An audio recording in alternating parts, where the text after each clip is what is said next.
যে সকল জাতকদের কুম্ভ লগ্ন বা কুম্ভ রাশি রয়েছে তাদের জন্য তাদের বোনেরা যদি এই বছর রাখি পূর্ণিমাতে রাখি কিনতে যান, সেক্ষেত্রে তাদের জন্য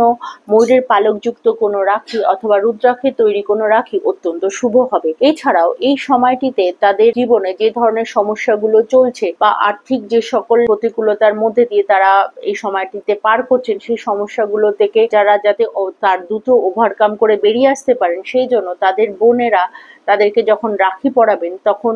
ভগবান গণেশ এবং মা লক্ষ্মীর নাম স্মরণ করে বা তাদের কোনো মন্ত্র স্মরণ করে তাদের ভাইদের হাতে রাখিটি অবশ্যই বাঁধবেন এবং কপালে তিলক হিসাবে সাদা চন্দনের তিলক অবশ্যই লাগাবেন। এতে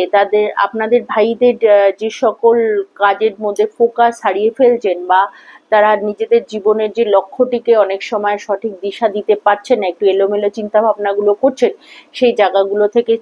তারা যাতে সহজে নিস্তার পান, সেই কামনাটি অবশ্যই ঈশ্বরের উদ্দেশ্যে জানাবেন। এতে আপনাদের দুজনের জীবনে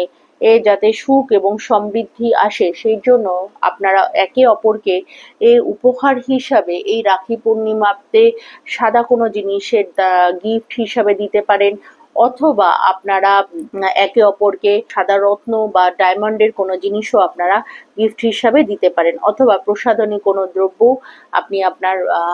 বোনকে বা ভাইকে উপহার হিসাবে দিতে পারেন। এটি আপনাদের দুজনের সম্পর্কের মধুরতা আর সারা বছর ধরে বজায় থাকবে।